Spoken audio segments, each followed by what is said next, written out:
ఓం నమస్తే జీ. మన ప్రాచీన ఇతిహాసం గురించి చూస్తున్నాం కదా. సో అయితే నేటి వైజ్ఞానికులు విశ్వ సృష్టిని గురించి విభిన్న సిద్ధాంతాలు చెబుతున్నారు. అయితే వాటిలో ఏది సరి అయిందో వారిప్పటికీ కూడా తెలుసుకోలేకపోతున్నారు. అయితే పెద్ద పెద్ద టెలిస్కోప్లు యంత్రాలు నిర్మించి పరిశోధనలు చేస్తున్నారు.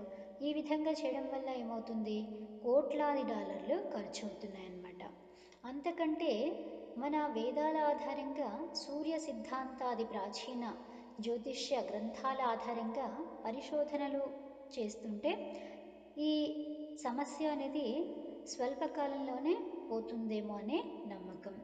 సో విశ్వ సృష్టిని గురించి మన వేదం ఏం చెబుతుందో తెలుసుకుందామా మరి. అయితే ఈ విశ్వ సృష్టిలో ఏంటి అనేది చూద్దాం.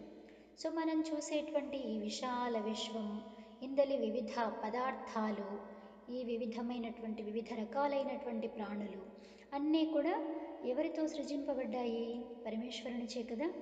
అయితే ఇవి సృజింపబడక ముందు ఎలాంటి స్థితి ఉండేది అంటే గాఢాంధకారమైనటువంటి ప్రళయ స్థితి ఉండేదన్నమాట. అప్పుడు ఈ ప్రాపంచిక పదార్థాలన్నీ ఈ సూక్ష్మాతి సూక్ష్మమైనటువంటి పరమాణువులుగా ఏంటి సత్వరజస్తమస్సులుగా ఉండేవన్నమాట. అప్పుడు అవన్నీ కూడా అనంత పరమేశ్వరునిలో ఎలా ఉండేవి? తుచ్చంగా ఉండేవి, అంటే ఏదో ఒక మూలంగా పడి ఉండేవన్నమాట. అయితే ఆ స్థితిని వేదం ఈ విధంగా చెప్తుంది.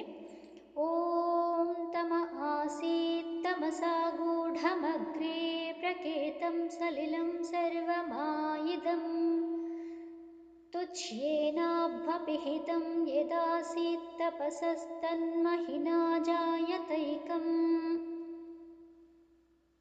ఋగ్వేదము 10వ కాండము 129వ సూక్తము 3వ మంత్రము.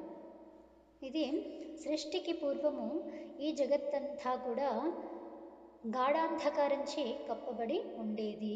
అది యోగ్యమయ్యేది, అయోగ్యంగా ఉండేదన్నమాట. అది ఏం చేయడానికి పనికి రాకుండా ఉండేది. సో అప్పుడు అనంత పరమేశ్వరునిలో ఏదో ఒక మూలన తుచ్చంగా పడి ఉండేదన్నమాట.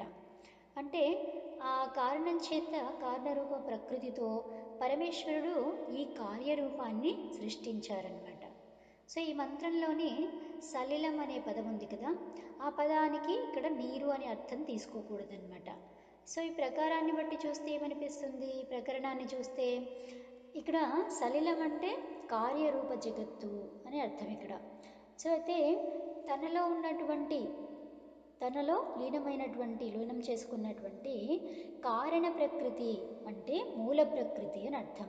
సో అయితే అట్టి మూల ప్రకృతిని తత్ మహినా అంటే తత్ నామక ఒక మహత్తర శక్తి, అంటే ఎవరు? పరమేశ్వరుడు మనకి కనబడేటువంటి కార్యరూప సృష్టిని నిర్మించారన్నమాట. సో అట్టి ప్రళయ స్థితిలో జీవులమైనటువంటి మనమంతా కూడా శరీర రహితులమై మూర్ఛావస్థలో పడి ఉంటాం. సో అప్పుడు మనపై పరమేశ్వరునికి చాలా జాలి కలుగుతుందన్నమాట. సో అప్పుడు మనకి మేలు చేయాలని చెప్పేసి ఒక సంకల్పం కలుగుతుంది భగవంతునిలో. సో అప్పుడు మన మేలుని కోరినటువంటి పరమేశ్వరుడు తన ప్రకాశమయ తపస్సుతో ఈ సృష్టిని నిర్మించడం జరిగిందనమాట, తయారు చేయడం జరిగింది.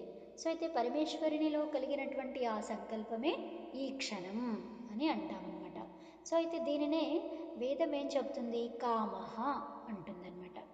సో ఇప్పుడు ఒక వేదమంత్రం చూద్దాము. ఇది కూడా 10వ కాండములోని 129వ సూక్తములో 4వ మంత్రము. అదేంటో చూద్దాం. ఓం కామస్తదగ్రే సమవర్తతాధి మనసోరేతః ప్రథమం యదాసీత్ సతో బంధుమసతి నిరవిందన్ హృది ప్రతిష్యా కవయో మనీషా. ఆ కామమే అంటే ఈ క్షణయే, ఈ క్షణ అంటే ఆ కామం అన్నమాట, కోరిక. సో ఆ సృష్టి రచనలో అన్నిటికన్నా చాలా మిన్నగా ఉంటుందన్నమాట. సో అది మనస్సు యొక్క ప్రథమ బీజం. ఈ బీజము సామ్యావస్థలో పడి ఉన్న ప్రకృతిలో క్షోభను కలిగిస్తుంది. అయితే సామ్యావస్థను భంగపరిచి సత్వరజస్తమస్సులను వివిధ నిష్పత్తులలో కలిపి బంధించి స్థూల పరమాణువులుగా చేస్తుందన్నమాట. ఆ విధంగా ఏర్పడినటువంటి పరమాణువులను అర్ణవ సముద్రమని వేదము వర్ణిస్తుంది. ఓం శం సశేషం.